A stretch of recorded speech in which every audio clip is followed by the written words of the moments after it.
Hey guys, Brent Campbell again. After recording the mountain video I shared here last week, on the way back to New York, I lost my cell signal and therefore GPS and directions. On a perfect day, with no other real option, taking the Scenic and Housatonic River-hugging road down Route 7 south, by luck, I stumbled into Lime Rock Park. I drove right in and was welcomed with open arms. Among professional and amateur race car drivers around the world, Lime Rock Park in rural Connecticut, but not that far from New York City, is a special place. Skip Barber turned it into his famous race school and then bought the track back in the late 90s. And then BMW created a special edition Lime Rock Orange with carbon fiber galore E92 M3. Just 200 were made. Meanwhile, about Lime Rock, of course, I'm skipping over a gajillion things. Lime Rock is a big deal in the Northeastern racing community and the global enthusiast community.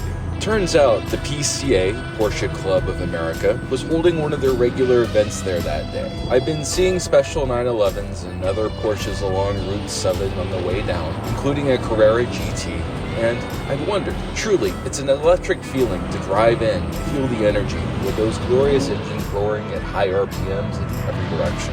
I was genuinely surprised by the place when I saw it with my own eyes. It really is nestled into a lovely area like a park, but it's certainly no park. Meanwhile, everyone I encountered went out of their way to make me feel welcome and encourage me to do whatever I wanted to do while I was there.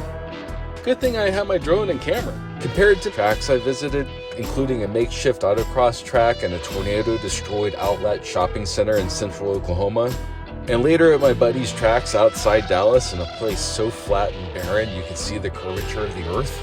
In contrast, this place feels stolen out of the beautiful rolling hills and forests of New England. Well, it is. I asked ChatGPT to sum up the place in the style of Jason Camisa. While mostly laughable, its output included these nuggets. It's not just a racetrack.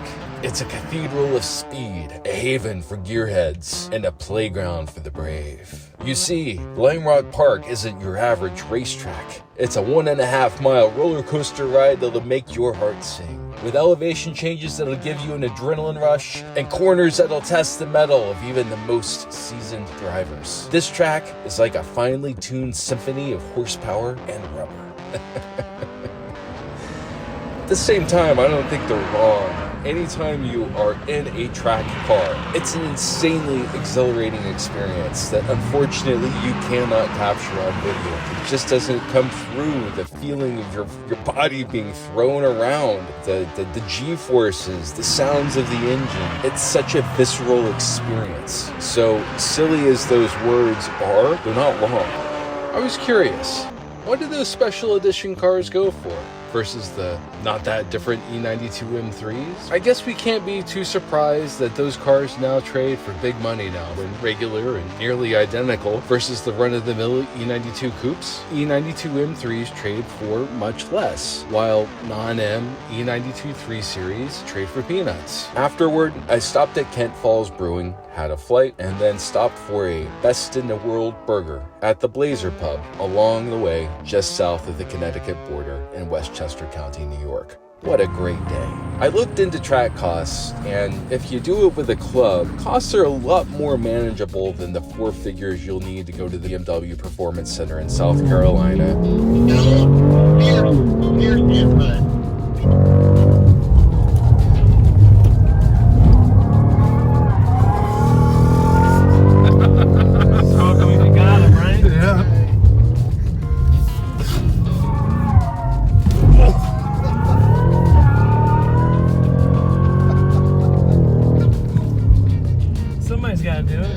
Or one of the Porsche Experience Centers like the ones in Atlanta and LA.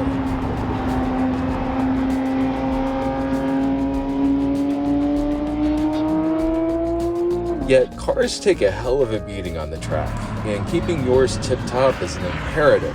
Whose costs add up quickly the more you track it. One way or another, you'll have to pay to play, as they say. Personally, reality is maintenance and upgrades to make and keep my M3 modern, safe, and competitive.